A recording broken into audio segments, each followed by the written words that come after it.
আসি।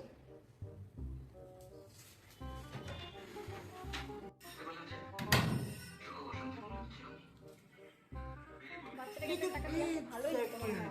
যাই, টাকাটা দিয়েই আসি। বাবু, এই নাও, 1 টাকা দিয়ে লজেন্স কিনে খেয়ে নিও। আরে কাকিমা, এটার কি দরকার ছিল? ঠিক আছে, রাখো না।